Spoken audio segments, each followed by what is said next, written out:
check out beacons.ai/comicsfunprofit for all the C4 FAP links you could ever need, all in one place. You can provide feedback, listen, support, share, enjoy these. We have our Patreon there. You can buy us a beer or a coffee. You can check out our Instagrams, our Twitters, our Facebooks. Check out our YouTube page.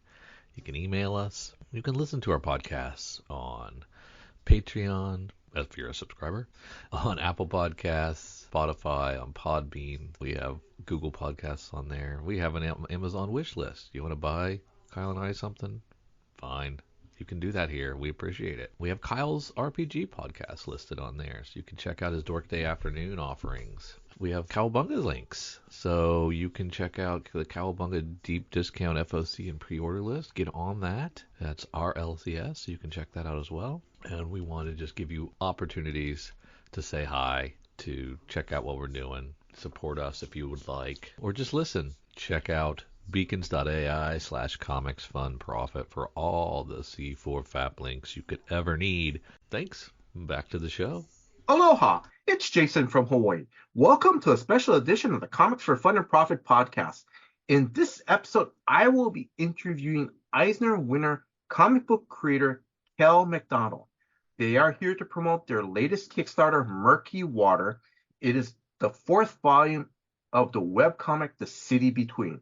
Now, when this interview goes up, the campaign is live and ends on March 28th. Kel, welcome to the Comics for Fun and Profit podcast. How are you doing today? I'm doing great. Thanks for having me on. Oh, thank you very much. And thank you very much for reaching out to me.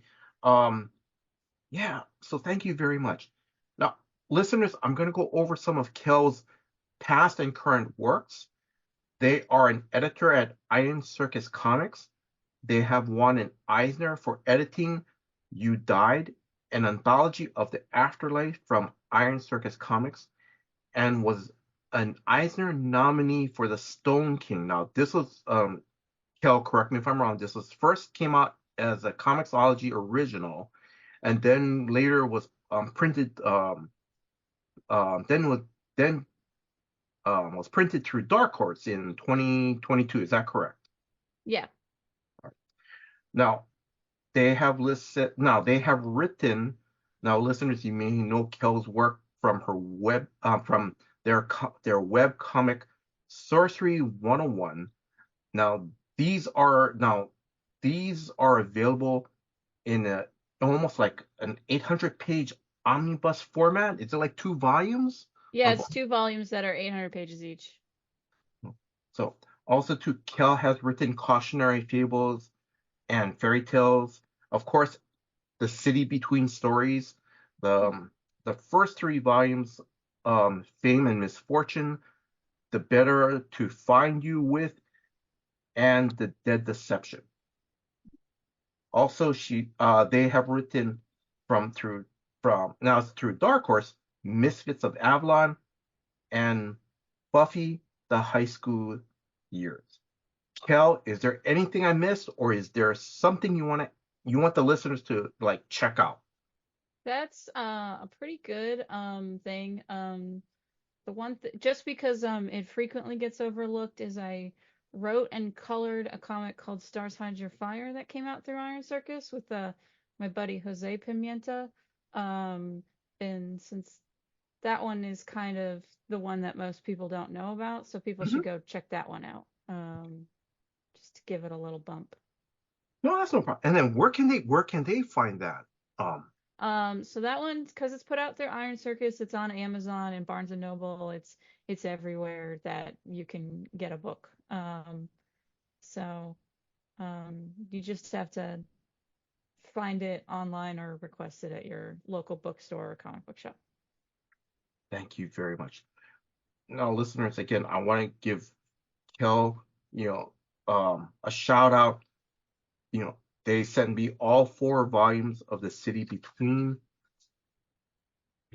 And also too, so Kel, thank you very much. I'm gonna hold off. I don't want to. Yeah. Yeah. Now, Before we begin the interview, I did get some of my information from the audio podcast Geek in the City, issue 724, titled Creator Kel McDonald. Now that just came out recently. That was dated on February 14th of 2024. Yep. If you get a chance, please check out that great interview. Yeah, it sounds like you had fun on that interview. Yeah, I did. I always like being on podcasts, so Oh, I always have a fun time. thank you very much. Kel, promote your website, your social platforms, even promote your Twitch as well too. So my main website is kelmcdonald.com, and I make sure everything's linked on there. So if you forget all the others, just remember kelmcdonald.com. I stream drawing on Twitch Tuesdays, Wednesdays, and Thursday nights. So I'm usually penciling a City Between page or something else during that, and that's twitch.tv/kelmcdonald. Usually it's me and a friend just having a casual conversation, like what we watched that week or read that week. Then I don't really like social media all that much, but I have a Twitter and a Tumblr and a Blue Sky. On Twitter, I am Kelhound, which is spelled like Hellhound with a K. Um, Tumblr, I'm just Kel McDonald, and same with Blue Sky. Most places I'm on there is Kel McDonald. Um, but I don't update them a lot. I actually have an assistant that posts my artwork on there, so I don't have to. Mhm. Uh, but yeah, the main one is kelmcdonald.com. No, thank you very much. Now, before we start talking about the Murky Water Kickstarter, I want to give Kel, I want Kel to give us a background of the City Between series. So my first question is going to be an obvious one. How did you come up with this series? So, while working on the giant thing that is Sorcery 101, while I liked doing all the supernatural stuff, I realized the more mundane city stuff, everyday stuff, was not as interesting to me, partly because it wasn't different enough from our world. So the idea for the City Between is, well, if the regular human stuff is also made up, then I Mhm, will have just as much fun, like fiddling with it and figuring it out. mhm, Um, and then I'm keeping it episodic, partly because um, a lot of the stuff that I end up liking, I realize doesn't have a super overarching story, but it does like expand the world. So like yes. I'm a big fan of Buffy the Vampire Slayer, but actually my favorite thing connected to the Buffy the Vampire Slayer universe was an anthology, Tales of Slayers, which was just about Slayers who aren't Buffy. Hmm. And so I found that really interesting. And then I'm a big fan of the book series Discworld, Hmm. which is also like the setting's the same, but you can read them in any order. Um, Hmm. so it's kind of I wanted to like structure a series sort of in that vein. Hmm. So that way it's keeping me engaged even when I'm talking about non-supernatural stuff, but also it's easy for people to jump in and then jump out. Yes, Uh, mhm, I do agree. Yes, it is. Um, Now, the City Between series. Now, please forgive me. I've read all four volumes. Please forgive me. Did you ever mention the city's name? Do you have a name it's for this called city? Matlaw. New Matlaw is the name of the city that they live in. Mm-hmm. And Matlaw is my hometown spelt backwards. Oh. My Mm-hmm. hometown is Waltham, Massachusetts. And so when coming up with a city name, that backwards is worked out. Oh, that's pretty cool. That is pretty cool. Now, when you're creating this city, and the world. Did you like have like a rough sketch of a map or anything? Or I don't have a map. I have a vague idea of the shape, yes, because I do know that it's on a bay because cities usually develop along water. yes, Um, and but other than that, there isn't really a map. I know like the important stuff is sort of in the center of the city. yes. And I know that they have wind turbines kind of in the middle of the bay, but Hmm. um, I don't know like this character lives here, which is this far from this place. Hmm. As I work on it, I'll probably slowly figure out a map. Um, Hmm. but I didn't want to like commit to anything until it's actually in the story. Hmm. Um, and then so it's mostly the stuff that I did figure out for the city was that every 5 stories there's like an outdoor platform side raised sidewalk thing. Um, so I know like that's sort of the height in between the different Hmm. elevated sidewalks. Um, and then the big pipes that are like the support beams for those sidewalks. Hmm. Most of the plumbing for the city is through those pipes rather than them being underground. Yes. And so it's more stuff like that rather than knowing this is where City Hall Hmm. is and this is where, yeah. So, Hmm.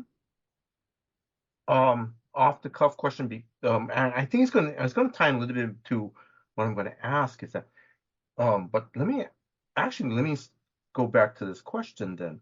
So during the Geek in the City interview, you spoke briefly about how people buy groceries, and it seems very efficient.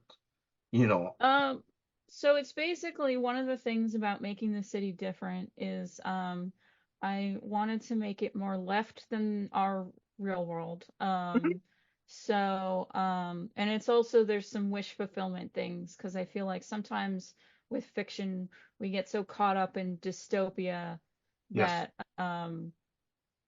it's like they have an easier time for the average citizen, but then you have to figure out the logistics of how that works. So in City Between World, um, they any ingredient for a meal is free, Mm-hmm.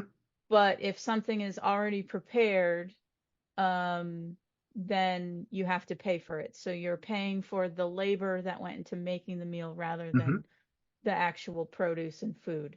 Mm-hmm. And I made that decision partly because wishful thinking, but also Connor, one of the characters in Murky Water, his husband is running for office, and so since his husband's a politician, I needed to know like, well, when people ask him political questions, what Yes. can be some of the things that people talk about?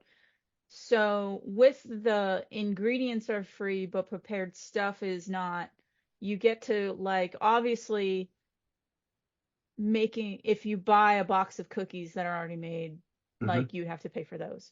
But if you Mm-hmm. got sugar and flour and whatnot, you can make cookies at home and that would all be free. But chocolate needs a lot of preparing Mm-hmm. before you use it in baking. So and the same with bread and butter. Mm-hmm. So those are things that people wouldn't eat on their own, but Yes. they so it's basically that one of their political like arguments or is which of those things that are technically an ingredient but also had to be prepared like they can argue so Connor's husband can get argued at about which ones he thinks should be free and which ones shouldn't. Um, and then another thing to keep going into the like politics angle is well, if all the produce is free, then that means that being a farmer is either a government job or a government contract job. Mm-hmm. They probably have a decent amount of political power because they need to keep the farms going and keeping everyone fed. Yeah. So Connor's husband, I do have like the start of what might become a story Hmm. that involves Connor's husband negotiating with like a farmers union or association. So I can so it's that's what I meant with like changing the world lets Yes. me have fun being creative with the mundane stuff too. I have to say that is amazing. That is very good because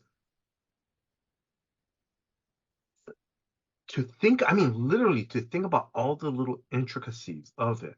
And it's not just, okay, if people go out and buy, the ingredients are free, like flour, sugar, it's free.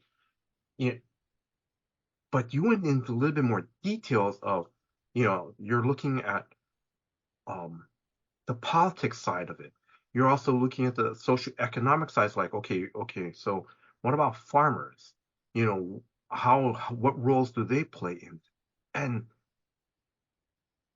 and this is where it makes the story, this interconnecting story, the world feel very real.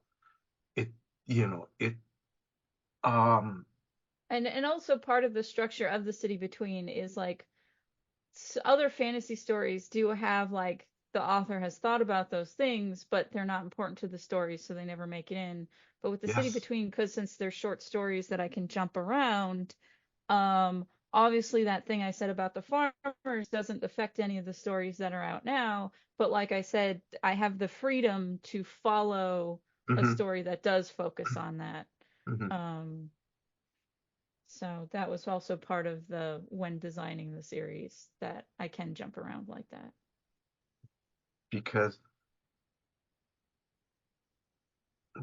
when I Because read, yeah, I'm just trying to think, where is it? The Dead Deception, and thank you for the advanced copy of Murky War, because when I read those two stories, the thing I love about it is, again, there's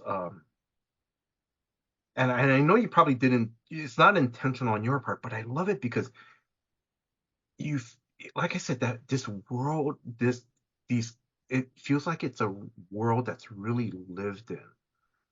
And maybe I'm saying this wrong, but it's almost like the little subtext of little things that they do, or how I don't know how to explain it, but it just feels like this is a real world, and it's great. That's what I love about this series.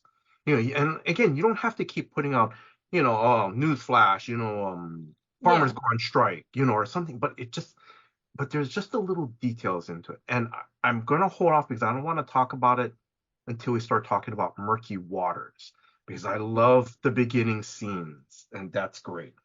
Um, I'm gonna ask, did you do any research in like urban planning development or anything, or just I just listen to a lot of leftist YouTubers. yeah? So it's not necessarily seeking out research, it's more um just consuming stuff in the background. I listen to a lot of videos like Not Just Bikes is one of them. Hmm. Philosophy Tube. Hmm. Um I listen to I catch Red Planet every week, which is about just what are good what are things that you can do right now to help push leftist stuff. Hmm. Um so it's more just passively absorbing YouTube content while working. So Yeah. Okay. All right. No, but thank you. Now I'm going to start talking a little bit more about. Oh, in your third volume, and like I said, I'm going blank on this. The Dead Deception. Um, and we talked about this a little bit in the beginning of the interview. Is that sometimes I'll read that there's a dark text and then there's like a lighter tone text. may I ask, can you describe to the listeners what is that about? And So, the because cities are ethnically diverse, hmm I didn't want it all to be one main ethnicity, and having but it's not our world, so I can't use real world ethnicities. hmm And so Maria is the granddaughter of an immigrant to a country that's more north of the main city's hmm country.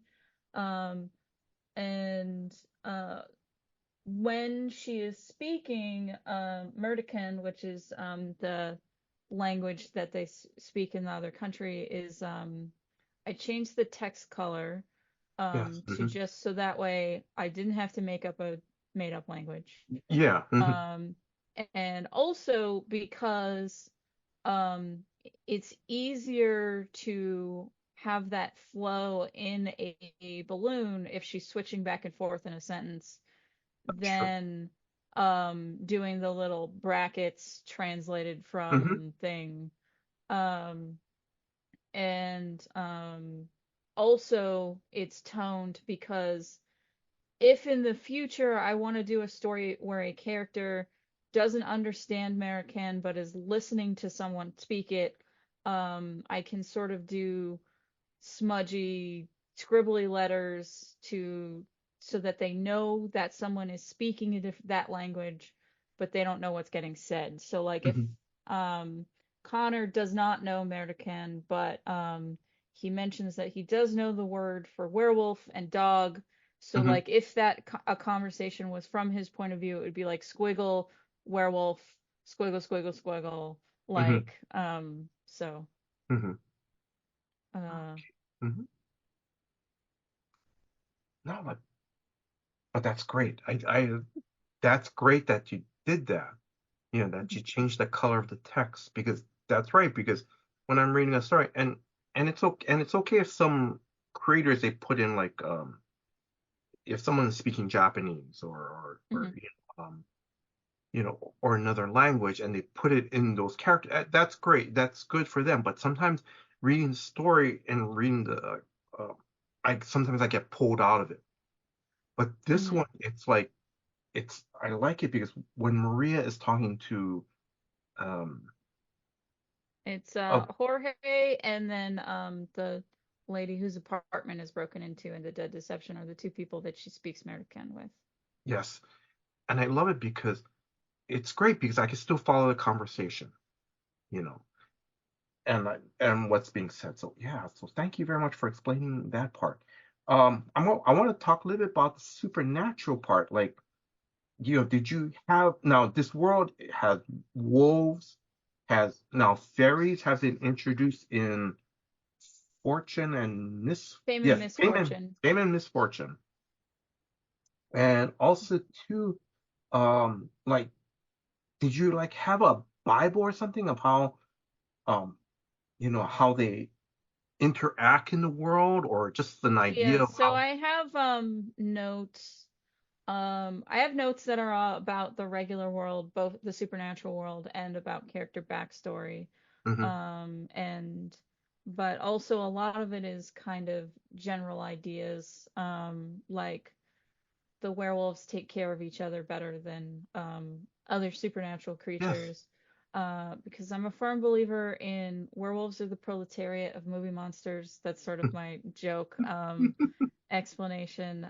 Because uh, how human they're treated is conditional on what everyone else thinks of them and how they're behaving. hmm And so also they have strength in numbers, so they do better when they work together. Um, and meanwhile, vampires are the 1%.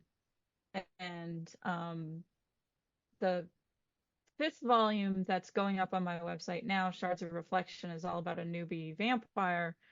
And um, she is sort of left on her own for the Yes. most part. Like hmm there's an older vampire that is checking in on her, but he's not really helping her all that much.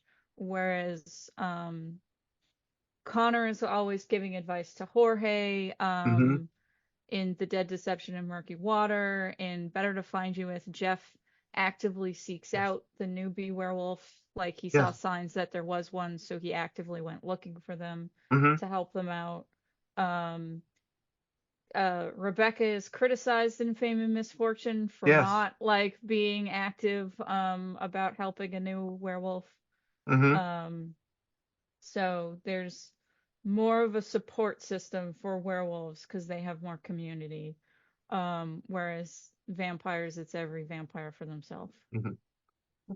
That's pretty cool. That is awesome. Off the cuff question. Actually, a comment and off the cuff question. Rebecca, Jeff, and Connor, they're werewolves. Um, did you intentionally make them their because their personalities are so different. I mean, Hmm. I'm gonna say Connor and Jeff's personalities are so widely different. One, was that did you intentionally want to do that? And two, did you have fun doing that? I have a lot of fun writing Connor in particular because he's an asshole. Yes. But his I like The Dead Deception when Maria first meets him. He gives the "everybody sucks but me" speech. Is the Yes. best way to sum it up. And so uh to go back to being inspired by Discworld, one of the things that I like about Discworld is whichever main character you're following kind of lets you know the type of story you're going to get in Discworld. So all of the Discworld books that focus on the character Rincewind are kind of a travelogue of Discworld. Like they're all Rincewind goes to a new place and then Mm-hmm. stuff happens Yeah. and then the story's over. And then all the witch books are about like how stories are crafted and made. And then all the death books are about like metaphysics and Mm-hmm. people, the power of belief. And then all the watch books are more crime and political stuff. Mm-hmm. And so I Ah, want to have, whenever Rebecca's the main character, you're going to get kind of the upper crust of yes. the city. Whenever Jeff is the main character, it's going to be more small town stories, but also Jeff's stories always empathy is the answer. That's how they'll Yes. solve the conflict. Mm-hmm.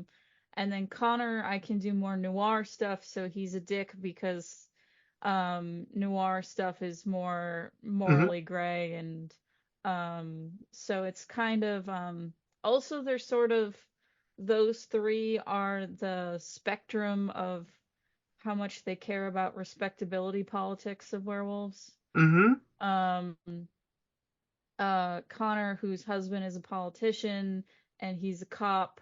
I jokingly said on a different podcast that um, if this were the real world and they were all talking about gay rights, Connor would be the one saying there shouldn't be kink at Pride Yeah. Yeah. because he's a Mm-hmm. cop. And whereas Jeff would be like, well, maybe some, like, obviously don't break the law, whereas Rebecca's full be gay, do crimes, Mm-hmm. like, doesn't care about what the normies think. That's so cool. I love it how you describe that these characters are spectrums. Yeah. That is great. Um, Kel, I'm gonna start. I'm gonna start moving up because I know we could talk Yeah. about the City Between series a little bit more, but I want to start talking about your Kickstarter. Mhm.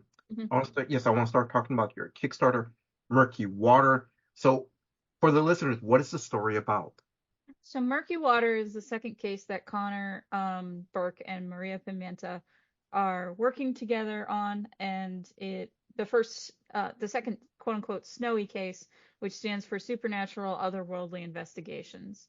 Um, they are asked to look into a guy who drowned in his apartment Mm-hmm. in like the middle of the living room, and they do very quickly find out who the killer is, Mm-hmm. but the real conflict is how do they prove who's the kill like that the killer killed someone because the murder weapon was magic water. So Mm-hmm. um, it's kind of more about, well, what can we present to a jury, what can or a judge or to make an arrest, Mm-hmm. and um, because Connor, he very flippantly is like, we can't, so just don't worry about it. Yeah. Yeah, it's yes. Mm-hmm.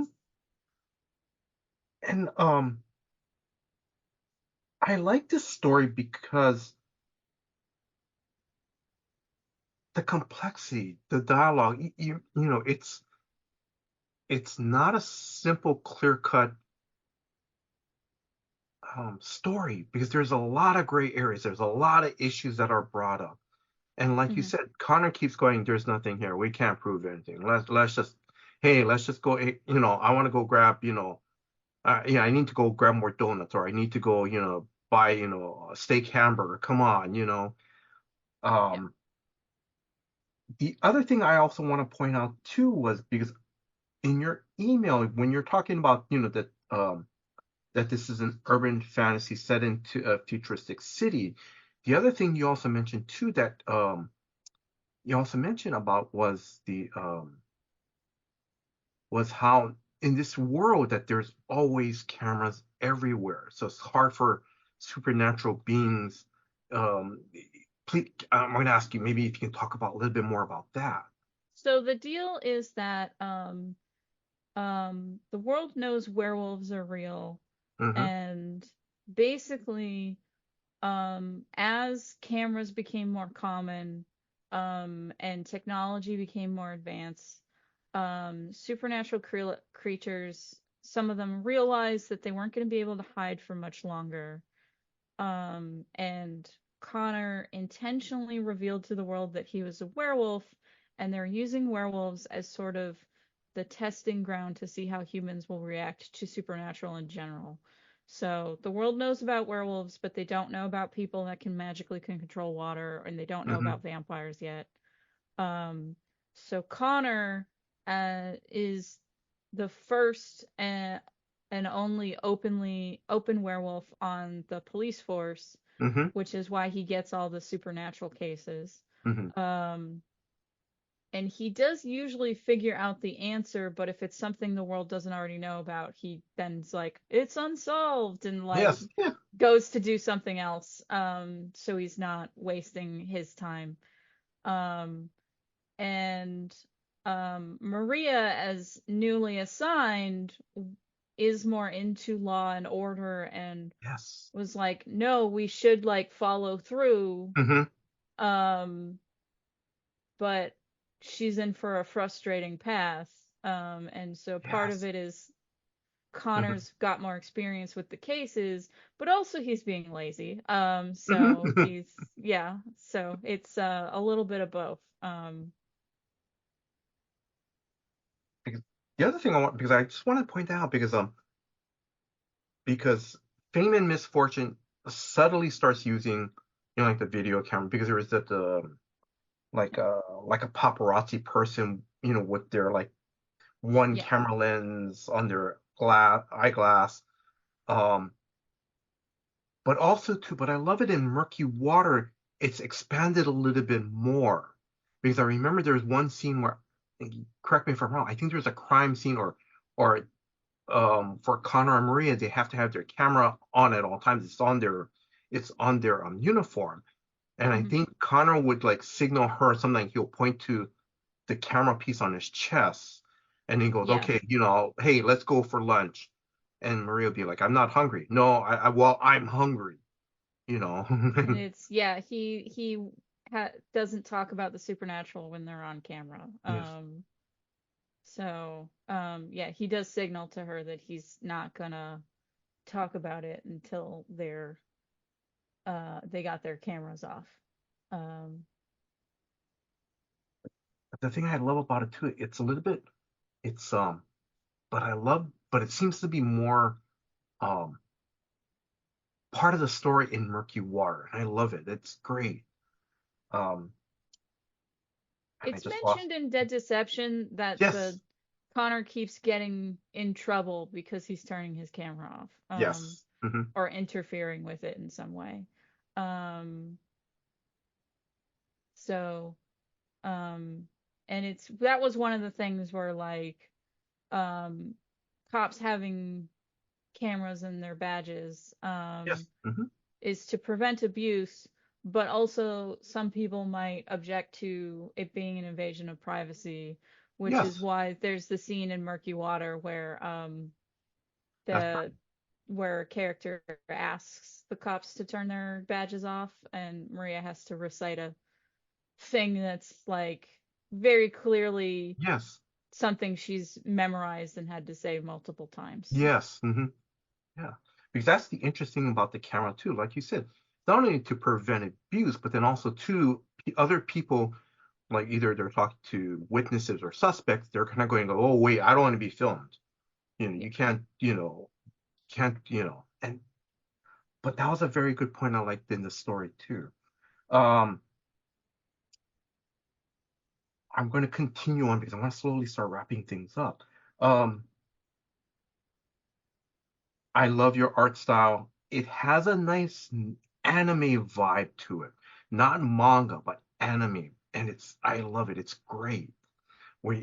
Were you, did you grow up, watching anime cartoons growing up or reading a lot of Oh, I manga? watched too much TV in general, anime and otherwise. Hmm. I I did watch a lot of anime, but I actually got more influence from Glenn Keane, the Disney animator, Oh, okay. who he did a lot of the character designs for like The Little Mermaid Oh, and yes. Beauty and the Beast um and but since that's animated too, I really like thicker, heavier inking. Hmm. So I also really like Nick Dragado's artwork and for old school artists like Alex Toth. Oh, yes. So it's a little bit of everything, kind of a hodgepodge. But yeah, I definitely watched a lot of anime as a kid. Hmm. And watch a lot of anime now. I'm enjoying Delicious in Dungeon on Hmm. Netflix right now. Yeah. But I love it how you said Alex Toth, the heavy inking influenced you too. That's great. Oh, yes. Um, Murky Water. I love this title because everything is not clear in real life. Yeah. I'm just gonna ask the dumb question. How did you come up with this title? Oh, for Murky Water, it was like, well, it's morally gray and water's the murder weapon, so Murky Water works. Hmm. And I had harder time with like the Dead Deception. I feel like you either get a title really quickly, Hmm. like with Murky Water or Fame and Misfortune, or I Hmm. have to like agonize it over it for a little bit. And uh it so like the Better to Find You With took me a lot longer. It took Hmm. me a while to come up with the City Between for the whole series. Hmm. And like several months of going back and forth trying to think of, well, what's the series going to be called. Hmm. Um, do you want to give any shout outs to the rest of your creative team? Because I know you had a proofreader. I'm sorry, I forgot to write the So name down. I did not tell you the proofreader's name. Every book that I put out, like it comes out and has a million spelling mistakes as I make it online. But before the print version comes out, I usually have two people proofread it. So the uh, one proofreader's already read it, Don Davis, and then the um, other proofreader, I need to look up her last name. It's Leah DeRugan. Hmm. And so right now Leah is reading through Murky Water. So like I sent it to Dawn, got her notes, made corrections, and now Leah has it. So that's the what I'm waiting on there. Oh. Hmm. But yeah, I always send it to at least two people to look over. Okay. Oh, that's nice. Right. Um, before I continue, I'm gonna just have. Did you want to give out any more shout outs to anyone else?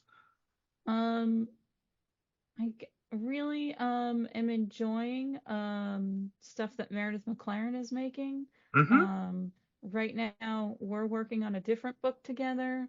Mm-hmm. But she's always knocking it out of the park art-wise. Mm-hmm. She did a little backup bonus story for the Sorcery 101 omnibus.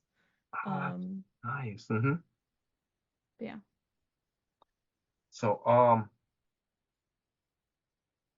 I'm going to just go through this. You can tell me like, because I'm going to go through like, because now for the Kickstarter, I love the price points on these. These are great, you know, and you can correct me if I'm wrong. Like, like for a digital copy of Murky Water, it's $5. For the hard copy, it's $10 for the hard copy. And listeners, again, please go to the Kickstarter page site, just check, just look through all these. There's also a $20 for the digital copy of all four titles of The City Between. Um, you're also offering werewolf expert pins. Did you want to talk about anything else? Any other tier rewards or anything? I really like the tote bag that's for sale on there. Mm-hmm. It's a tote bag that I sell at conventions. I sell them, but they're also at conventions free if you spend over $100 because that's going to be a lot of heavy books to lug around. Yes. Um, and so I basically the design on the tote bags is by the folks at Unicorn Empire who do a bunch of like cool typography shirts, and I basically sent them a design and said, "Can you do this but better?" And Mm-hmm. then they obliged, and it looks great. It's a little like cityscape on one end and then like a forest silhouette on the other. Mm-hmm. Really nice. Um, how many more stories do you have planned for this series? Oh, I this series is gonna go on until I run out of ideas. Mm-hmm. And right now I think I have five other stories. So the one that's going on now is called Mm-hmm. Shards of Reflection. I know the one after that is going to be about Rebecca protecting a pop star that has robot legs. Um, and then after that, I have one that's like 75% the way complete. Like there's some stuff in the middle that's Mm-hmm. going to be about Jeff and Cinna from Mm-hmm. Better to Yes. Find You With again. Um, and then I have a few ideas for cases for Maria and Connor to look into. So I got a bunch, and but they're gonna come out as they coalesce and reach completion. Mm-hmm. Um, It, oh, I'm sorry. No, but thank you very much. Oh, it it sounds great. Oh, one other thing I want to mention, Kel, too, is that listeners, um, and correct me if I'm wrong, um, Murky Water, the page count is it 112 pages? Is that correct? yeah, it's 112. Because listeners, I mean, like I said, this is, for this Kickstarter campaign, these are hefty books, and it tells complete stories. So if you guys get a chance, check out this Kickstarter. Sorry, I just wanted to put that in, I wanted to mention that in. Um, Now I'm slowly wrapping things up, running. What was the most fun or exciting thing that you love working on this series? Well, I did say I have particular fun writing Connor because he's an Yes. asshole. Hmm. Um, but I just also really like world building or pulling on like narrative threads and figuring out the like if this then that like then that, Hmm. and like I gave the example of because I decided ingredients were free Yes. thing, like so it's kind of a chain of like, well, if this is happening, how does that work, and uh Hmm. going through like pulling at those threads. Now I'm going to ask. Thank you very much. Next convention or store appearance signings? I'm going to Emerald City Comic Con in a couple of weeks. Okay. I have a big table for cautionary fables and fairy tales. That's an anthology that I ran for several years. We did a book for each continent. And I have different artists that were in various volumes sublet space from me. We have a big end cap that we share. Oh, okay. All right. Um, Hmm. No, thank you. Um, Two more questions. Have you and your family been to Hawaii? I have not been to Hawaii. Most of what I know about Hawaii is stuff I learned while doing the Oceania volume of cautionary fables and fairy tales. Because we had Sloan Long as a co-editor on that. Mm-hmm. And she is part Native Hawaiian and reached out to several Hawaiian artists that are in the Oceania volume. So I got to learn a little bit about Hawaiian folklore while doing that. So it's a fun time. Oh, nice. Okay. Um, any closing words to our listeners? I really all hope that you like the series and please back my Kickstarter. Kel, mahalo. Thank you in Hawaiian for your time. Thank you for giving me an opportunity to interview. I wish you all the success with your Kickstarter campaign, Murky Water. Listeners, this campaign is live and will end on Thursday, March 28th. If you are a new comic book reader or a lifelong comic book reader, please check out Murky Water. It is part of the City Between series. I love this series, and I'm going to quote Kel's quote. It, it's an urban fantasy series set in a futuristic city with supernatural elements to it. I love this series because there are wonderful, complex characters. And as we talked about Connor and Maria, even though they are partners, the thing I love about it is that their relationship is very complex. It's and it's great. I love it. And you know, and even though each story is self-contained, you know, these stories interconnect. So it's like if you pick up Murky Water, and if you want to go pick up the let's say Fame and Misfortune, go right ahead. Again, I love these stories. It's they're interconnected and it's so cool. It really is. Now, Kel, I am being serious. I will back this campaign and I am getting a hard copy of Murky Water. And what I'm going to do is I'm going to give it to a friend as a gift to check it out. Listeners, if you know someone who loves independent comics, please consider checking out this Kickstarter and think about giving, Murky Waters to them as a gift. It's like to share the love of comics. I want to thank Drew, the co-host of Comics for Fun and Profit, for putting this episode together. Drew, thank you very much for all your hard work behind the scenes. And if you are a new listener, please check out new episodes of Comics for Fun and Profit that comes out every Saturday. And I want to thank you, the listener. Thank you very much for your time. Thank you for listening to this episode. Until next time, guys. Aloha. Our LCS is Cowabunga Comics, Lake Country, Wisconsin's best pop culture destination for new comics, back issues, gaming, retro video games, vinyl, and figures. Give them a call, 262-569-9999. Check them out online at cowabungacomics.com or follow them on Twitter at Incredicow. They are our LCS, and we utilize their deep discount mail order service to bring Oconomowoc, Wisconsin closer to us. They'll take care of you.